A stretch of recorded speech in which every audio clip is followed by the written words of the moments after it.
ঢাকার অভিজাত এক পাড়ার একটি আপাত শান্ত বাসভবন। বাইরে থেকে দেখলে বোঝার উপায় নেই ভেতরে তখন বাংলাদেশের রাজনীতির মানচিত্রে এক ভয়ঙ্কর গোপন বৈঠক চলছে। দেয়ালের আড়ালে চাপা পড়া সেই আলোচনা যে কোনো মুহূর্তেই একটি জাতীয় ভূমিকম্প ঘটিয়ে দিতে পারে, যা আগামী কয়েক দশকের জন্য দেশের রাজনৈতিক গতিপথকে স্থায়ীভাবে পাল্টে দেবে। এই বাসভবনটি জাতীয় নাগরিক পার্টি এনসিপির আহ্বায়ক নাহিদ ইসলামের। আর এই সন্ধ্যায় যে সিদ্ধান্ত চূড়ান্ত হতে যাচ্ছিল তার সূত্রপাত হয়েছিল অপ্রত্যাশিত এক বিদ্রোহ থেকে। এক সাধারণ সেলফি যা হাজারো শব্দের চেয়েও শক্তিশালী হয়ে দাঁড়ায় সম্পূর্ণ একটি রাজনৈতিক বিদ্রোহের প্রতীক। গত সন্ধ্যায় এনসিপির 6 শীর্ষ নারী নেত্রীর যে হাস্যোজ্জ্বল সেলফি ফেসবুকে বিদ্যুৎ গতিতে ভাইরাল হয়েছে, তার পেছনে লুকিয়ে আছে এক ভয়ঙ্কর রাজনৈতিক ষড়যন্ত্রের কাহিনী। এই ছবিটি শুধুমাত্র মুহূর্তের আনন্দ নয়, বরং দলের নেতৃত্বের প্রতি সরাসরি এক চ্যালেঞ্জ ছুড়ে দিয়েছে। প্রশ্ন উঠেছে, এই 6 প্রভাবশালী নেত্রী কারা, কেন তারা এই চরম মুহূর্তে এসে দলের বিরুদ্ধে বিদ্রোহ ঘোষণা করলেন, এবং তাদের এই বিদ্রোহের মূলে কি কেবলই নিছক আদর্শগত দ্বন্দ্ব, নাকি এর আড়ালে লুকিয়ে আছে ব্যক্তিগত হিসেব নিকেশ ও আরও গভীর কোনো রহস্য? এই প্রশ্নগুলোর উত্তর পেতে হলে আমাদের ফিরে যেতে হবে নাহিদ ইসলামের বাসভবনের ভেতরের সেই থমথমে পরিবেশে। রুদ্ধদ্বার কক্ষে তখন জামায়াত ইসলামের সাথে এনসিপির একটি ঐতিহাসিক নির্বাচনী জোটের আলোচনা প্রায় চূড়ান্ত পর্যায়ে। সূত্রমতে জামায়াত এনসিপিকে একটি অত্যন্ত লোভনীয় প্রস্তাব দিয়েছে। প্রায় 30 থেকে 50টি আসনে মনোনয়ন। নতুন গঠিত এনসিপির জন্য এটি ছিল যেন এক সোনার হরিণ। একা নির্বাচন করে এতগুলো আসনে জয়লাভের সম্ভাবনা তাদের জন্য ছিল প্রায় শূন্যের কোঠায়। কিন্তু জামায়াতের মতো সুসংগঠিত দলের সাথে জোট বাঁধলে সেই সম্ভাবনা বহুগুণে বেড়ে যায়। কারণ জামায়াতের ভোট ব্যাংক প্রমাণিতভাবে সলিড, তাদের কর্মীরা অত্যন্ত শৃঙ্খলাবদ্ধ, এবং জামায়াত যদি কোনো আসন এনসিপিকে ছেড়ে দেয় তাহলে তাদের কোনো বিদ্রোহী প্রার্থী দাঁড়াবে না, এটা শতভাগ নিশ্চিত। এমন একটি উইন উইন পরিস্থিতিতে যখন সাফল্যের দোরগোড়ায়, ঠিক তখনই ঘটল সে অপ্রত্যাশিত বিধ্বংসী ঘটনা। দলের 6 জন প্রভাবশালী নারী নেত্রী একযোগে বিদ্রোহ ঘোষণা করলেন। তাদের স্পষ্ট বার্তা, জামায়াতের সাথে এই নির্বাচনী জোট হলে তারা একযোগে দল থেকে পদত্যাগ করবেন। এই আকস্মিক ঘোষণা এনসিপির গোটা নেতৃত্বকে মুহূর্তেই স্তব্ধ করে দেয়। কারণ এই 6 নেত্রী দলের অত্যন্ত গুরুত্বপূর্ণ মুখ। তাদের পদত্যাগ মানে কেবল দলের অভ্যন্তরীণ ভাঙন নয়, আন্তর্জাতিক মহলে এনসিপির তরুণ সেকুলার ভাবমূর্তিতে এক গভীর ধাক্কা। কিন্তু এই বিদ্রোহের মূল চালিকা শক্তি কি? বিদ্রোহীকে এই গোষ্ঠীর একেবারে কেন্দ্রে রয়েছেন তিনি, যাকে অনেকে এই বিদ্রোহের মূল কারিগর বলে মনে করছেন। তার রাজনৈতিক পটভূমি সত্যিই চমকপ্রদ। তিনি একসময় বামপন্থী ছাত্র সংগঠনের ছাত্র ফেডারেশনের নেত্রী ছিলেন। বাম রাজনীতিতে জামায়াতকে ঐতিহাসিকভাবে তাত্ত্বিক শত্রু হিসেবে দেখা হয়। এই গভীর মতাদর্শিক অবস্থান থেকে জামায়াতের সাথে যে কোনো ধরনের রাজনৈতিক সখ্যতা হজম করা যে অত্যন্ত কঠিন তা বুঝতে অসুবিধা হয় না। কিন্তু শুধুমাত্র কি আদর্শগত সংঘাতই তাকে এই বিদ্রোহী নেতৃত্ব দিতে উদ্বুদ্ধ করেছে? ভেতরের খবর বলছে ভিন্ন কথা। তিনি ঢাকা 13 আসনের মনোনয়ন চেয়েছিলেন, কিন্তু নির্বাচনী মাঠ থেকে তাকে অনেক দূরে ছিটকে দেওয়া হয়েছে। তিনি শেষ পর্যন্ত নমিনেশন পাননি। অনেকের ধারণা এই ব্যক্তিগত ক্ষোভ এবং প্রত্যাখ্যাত হওয়ার জ্বালাও তার বিদ্রোহী অবস্থানের পেছনের অন্যতম শক্তিশালী অনুঘটক হিসেবে কাজ করছে। দ্বিতীয় নামটি হলো তাহমিনা জামিন। তিনিও বাম ঘরানার রাজনীতির সঙ্গে যুক্ত ছিলেন, তবে তার ক্ষেত্রে আদর্শের চেয়েও বেশি কাজ করছে আসনের ভয়। তিনি ঢাকার 17 আসন থেকে লড়তে চান, এবং এই আসনে তিনি এনসিপির প্রাথমিক মনোনয়নও পেয়েছেন। কিন্তু এখন জামায়াতের সঙ্গে জোট হলে এই আসনটি তাদের ছেড়ে দিতে হতে পারে, এই আশঙ্কা তাকে গ্রাস করেছে। কারণ ঢাকার 17 আসনে জামায়াতের একজন হেভিওয়েট প্রার্থী রয়েছেন, ডক্টর SM খালিদুজ্জামান। তাহমিনা জামিন ভয় পাচ্ছেন যে জোটের শর্ত হিসেবে আসনটি জামায়াতের হাতে চলে গেলে তার রাজনৈতিক স্বপ্ন মুহূর্তেই ভেস্তে যাবে। একই ধরনের ভয় ও আসন হারানোর শঙ্কা কাজ করছিল নাহিদা সারোয়ার নিভা এবং আরমনির মনেও। নাহিদা সারোয়ার নিভা ঢাকা 12 আসনের জন্য অত্যন্ত শক্তিশালী দাবিদার।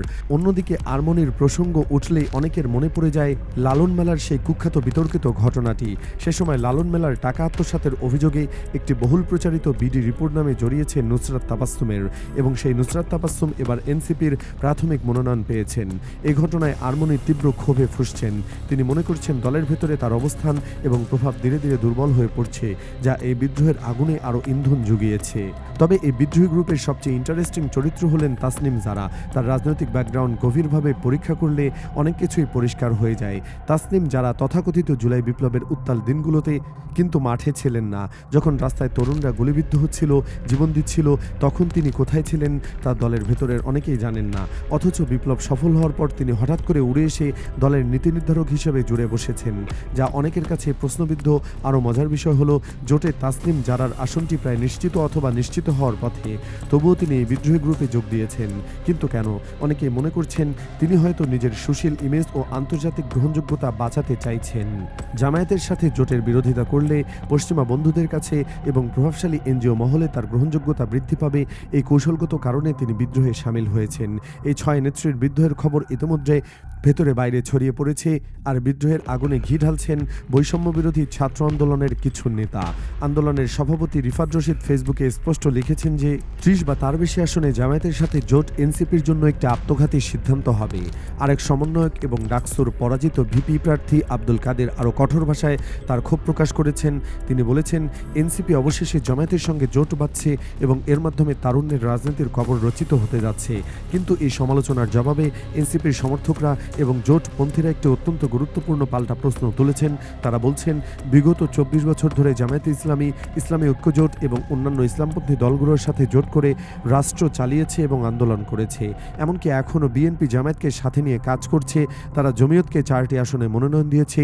কই, তাতে তো বিএনপির বামপন্থী, মধ্যপন্থী বা সেকুলার ইমেজে কোনো স্থায়ী দাগ লাগেনি। তারেক রহমান গতকালও সুস্পষ্টভাবে বলেছেন যে তারা রাসূলুল্লাহ সাল্লাল্লাহু আলাইহি ওয়াসাল্লামের আদর্শে দেশ পরিচালনা করতে চান।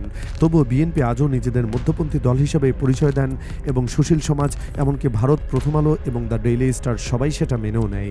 অথচ যখন একটি নতুন দল এনসিপি নিজেদের অস্তিত্ব রক্ষার খাতিরে জামায়াতের সাথে কেবল একটি নির্বাচনী সমঝোতার আলাপ করছে, তখনই এক শ্রেণীর বুদ্ধিজীবী এবং দলের ভেতরের বামপন্থীরা গেল রব তুলেছে। এটা স্পষ্টতই চরম হিপোক্রেসি বা ভণ্ডামি। বিএনপির জন্য যে কৌশল রাজনৈতিকভাবে গ্রহণযোগ্য, এনসিপির জন্য সেটা কিভাবে হঠাৎ করে রাজনৈতিক অপরাধ হয়ে যায়, এই প্রশ্নটি বর্তমানে দলের অভ্যন্তরে তীব্রভাবে ঘুরে বেড়াচ্ছে। এবার ফেরা যাক নাহিদ ইসলামের বাসভবনের ভেতরের খবরে। সূত্রমতে এই 6 নেত্রী নাহিদ ইসলামকে চাপ দিচ্ছেন হয় বিএনপির সাথে জোট করার জন্য অথবা এককভাবে নির্বাচন করার জন্য। কিন্তু নাহিদ ইসলাম তাদের বুঝিয়েছেন যে বিএনপি এনসিপিকে দল হিসেবে কোনো পাত্তাই দিচ্ছে না।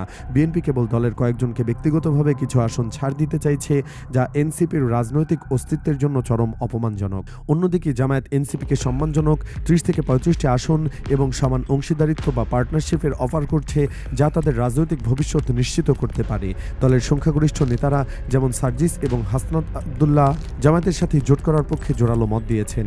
কিন্তু এই 6 নেত্রী তা মানতে নারাজ। তারা হুমকি দিয়েছেন, জামায়াতের সাথে চুক্তি সই হলে তারা তাদের রেজিগনেশন লেটার বা পদত্যাগপত্র অবিলম্বে জমা দেবেন। বিশেষজ্ঞরা বলছেন, এটি আসলে এনসিপির ভেতরের বাম বনাম ডান লড়াইয়ের চূড়ান্ত পর্যায়ে। বামপন্থী নারী নেত্রীরা মনে করছেন, জামায়াতের সাথে গেলে তাদের এনজিও বা পশ্চিমা বন্ধুদের কাছে মুখ দেখাতে পারবেন না। তাদের দীর্ঘদিনের সুশীল সমাজ ইমেজ মারাত্মকভাবে ক্ষতিগ্রস্ত হবে। কিন্তু তারা কি ভুলে যাচ্ছেন, রাজনীতিতে কেবল আবেগ বা ইমেজ নিয়ে নির্বাচনে জেতা যায় না। নির্বাচন জিততে প্রয়োজন হয় ভোট, আর সেই ভোট ব্যাংক এই মুহূর্তে জামায়াতের আছে। এই 6 নেত্রীর হাতে নেই, এমনকি তাদের নিজেদের আসন আছে কিনা সেই বিষয়টি নিয়েও গুরুতর সন্দেহ রয়েছে। নাহিদ ইসলাম এখন উভয় সংকটে পড়েছেন। তিনি যদি 6 নেত্রীর ইমোশনাল ব্ল্যাকমেইলের কাছে নতি স্বীকার করেন, তবে জামায়াতের লোভনীয় অফার হারাবেন এবং নির্বাচনে ভরাডুবি হবে। আর যদি তিনি সংখ্যাগরিষ্ঠের মত মেনে জামায়াতের সাথে যান, তবে দলে নিশ্চিতভাবে ভাঙন সৃষ্টি হবে। দলটি ভেঙে টুকরো টুকরো হওয়ার আশঙ্কা আছে। পরিস্থিতি এখন বাঘ আর মহিষের লড়াইয়ের মতো। একটি ঐতিহাসিক সিদ্ধান্তের মুখে দাঁড়িয়ে এনসিপি নাহিদ ইসলামকে 6 নেত্রীর হুমকি এবং আদর্শিক ব্ল্যাকমেইলের কাছে নতি স্বীকার করবেন, নাকি দলের বৃহত্তর রাজনৈতিক স্বার্থে জামায়াতের হাত শক্ত করবেন? এনসিপির একটি নির্ভরযোগ্য সূত্র বলছে, শেষ পর্যন্ত হয়তো সংখ্যাগরিষ্ঠের মতোই টিকে থাকবে, কারণ গণতন্ত্রের সংখ্যাগরিষ্ঠতাই শেষ কথা বলে বিবেচিত হয়। হয়তো আগামী 24 ঘন্টার মধ্যেই আমরা দেখব এনসিপি থেকে একটি প্রভাবশালী অংশ ছিটকে পড়ছে, অথবা তারা বাস্তবতার নিরিখে তাদের অবস্থান পরিবর্তন করে চুপ হয়ে গেছে। এনসিপির এই নারকীয় মোড় কি তাদের ধ্বংস ডেকে আনবে, নাকি দেশের রাজনীতিতে এক নতুন শক্তির জন্ম দেবে? এটাই এখন দেশের সব রাজনৈতিক মহলে সবচেয়ে বড় প্রশ্ন। তবে এই 6 নেত্রী সহ এনসিপির সবার মাথায় রাখা উচিত যে তারা যে জামায়াতে যেতে চাইছেন, সেই জামায়াত দীর্ঘ প্রায় 2 যুগ বা 24 বছর ধরে মুক্তি, ইসলামী ঐক্যজোট এবং জামায়াত ইসলামের মতো দলগুলোর সাথে জোট করে রাষ্ট্র চালিয়েছেন এবং আন্দোলন করেছেন। এখনও তারা জমিয়তকে সাথে নিয়ে কাজ করছে এবং তাদেরকে 4টি আসনে মনোনয়ন দিয়েছে। কিন্তু তাতে বিএনপির মধ্যপন্থীরা বা সেকুলার ইমেজের সামান্যতম দাগও লাগেনি। এনসিপিকে সিদ্ধান্ত নিতে হবে, তারা আদর্শের ভিত্তিতে রাজনৈতিক আত্মহত্যা করবে, নাকি বাস্তবতার ভিত্তিতে ভোটের রাজনীতিতে টিকে থাকবে।